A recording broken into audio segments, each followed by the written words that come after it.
আজকে আমি শেয়ার করব বাসায় তৈরি হালিম, সেই সাথে হালিম মশলা। তো একসাথে দুটো উপকরণ যদি আমরা এভাবে বানিয়ে রাখি, যখনই হালিম খেতে মন চাইবে চার জলদি কিন্তু বানিয়ে খেতে পারবো। তো যাই হোক, এখানে কিন্তু আমি অনেক রকম মশলা নিয়েছি, যারা নাম মনে না রাখতে পারো তারা স্ক্রিনশট দিয়ে রাখতে পারো। তো এখানে আছে ধনিয়া, জিরা, শাহি জিরা, গোলমরিচ, মৌরি, পোস্ত, তারপরে নিয়েছি সরিষা। এই মশলাগুলো আমি 1 চামচ করে নিয়েছি, জয়ফল নিয়েছি 1 টুকরো, আর জয়ত্রী নিয়েছি অল্প পরিমাণে, শুকনো মরিচ নিয়েছি 2-3টা, তেজপাতা নিয়েছি 2-3টা।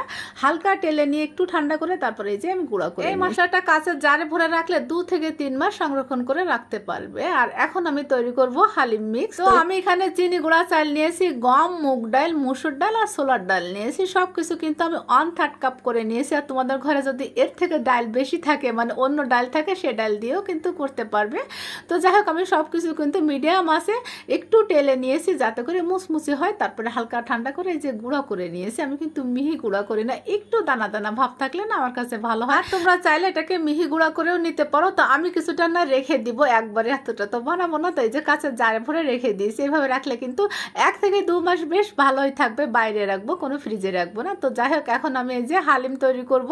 তো এখানে আমি কিন্তু গরম পানি নিয়েছি, আর এখানে অল্প অল্প করে পানি দিচ্ছি, আর এই যে নেড়ে চেড়ে দিচ্ছি যেন দলা পেকে না যায়। তো আমি একটু একটু করে পানি দিয়েছি আর নেড়ে চেড়ে দিয়ে দেখো পাতলা একটা বেটার তৈরি করে নিয়েছি। এটা কিন্তু আধা ঘন্টা রেস্টে রাখবো, আধা ঘন্টা পরে এটা কিন্তু ঘন হয়ে আসবে। আর চুলায় যে আমি একটা ছোট্ট প্রেসার কুকার বসিয়ে দিয়েছি, দিয়ে দিয়েছি এখানে পরিমাণ মতো তেল, আর পেঁয়াজ কুচি দিব 1 কাপের মতো। তো পেঁয়াজটা কিন্তু আমি ভেজে হালকা ব্রাউন কালার করে নিব। আমার ঘরে বেরেস্তা করা আছে, এই জন্য আমি আর বেরেস্তা করে নিচ্ছে না। তোমাদের ঘরে বেরেস্তা না থাকলে এটা বেরেস্তা করে কিছুটা বেরেস্তা না উঠিয়ে রাখতে পারো, তারপরে এই যে মাংসগুলো দিতে পারো। তো এখানে কিন্তু আমি খাসির মাথা দিয়ে আজকে হচ্ছে হালিম রান্না করব। তো খাসির মাথা এখানে কয়টা কি আমি কিন্তু জানি না, যাই হোক কেটে আনছিল। আমি আরো একটু ছোট ছোট করে সুন্দর করে ধুয়ে তারপরে নিয়েছি। আজকে কিন্তু আমি মগজ সহ, মানে যেটাকে হেলু বলে, ওটা সহ রান্না করবো। খাসির মাথা দিয়ে হালিম কিন্তু মজা লাগে। তো প্রথমে কিন্তু আমি পেঁয়াজের সাথে খাসির মাথাটা সুন্দর করে একটু ভেজে নিয়েছি। যখন কালারটা চেঞ্জ হয়ে আসছে মাংসের, তখন আমি আদা রসুন পেস্ট দিয়েছি 1 টেবিল চামচ করে, হলুদের গুঁড়া সামান্য পরিমাণে দিয়েছি, মরিচের গুঁড়া আর স্বাদ বুঝি লবণটা দিয়ে ভালো করে কষিয়ে তার গরম পানি দিয়ে আমি 2-3টা সিটি দিয়ে নিয়েছি। তারপর এখানে ওই যে হালিম মশলা তৈরি করলাম, ওখান থেকে 2 চামচ দিয়েছি, আর 1 চামচ দিয়েছি আমি গরম মশলা। আমি কিন্তু পাতিলটাও চেঞ্জ করে নিয়েছি, কারণ কিন্তু প্রেসার কুকারে আমার হালিম রান্না করা হবে না, এই জন্য। আমি মাংসটা কিন্তু খুব ভালো করে কষিয়ে নিয়েছি। যখন তেল উঠে আসছে তখন আমি হালিম মিক্সটা দিয়ে দিয়েছি। হালিম মিক্সটা দেখছো বেশ ঘন হয়ে আসছে। আর এখানে আমি কিন্তু আবারও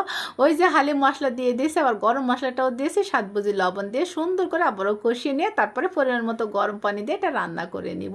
আর ঘনত্বটা যে যেমন খেতে পছন্দ করো সেইভাবে এটা নামিয়ে নিবে। ফাঁকে লবণটা একটু চেক করে নিও, কারণ লবণ কম বেশি কিন্তু হয়ে যেতে পারে। এই যে আমার বাপজন কিন্তু চলে আসছে, এসে কিন্তু নাড়াচাড়া করা শুরু করে দিয়েছে।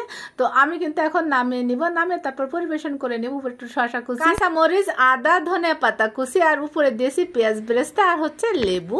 তো এভাবে একবার খাসির মাথা দিয়ে হালিম তৈরি করে দেখো, অনেক বেশি মজার। আর ঘরে তৈরি মানে তো মাশাআল্লাহ। আজ এই পর্যন্ত, সবাই ভালো থেকো, আসসালামু আলাইকুম।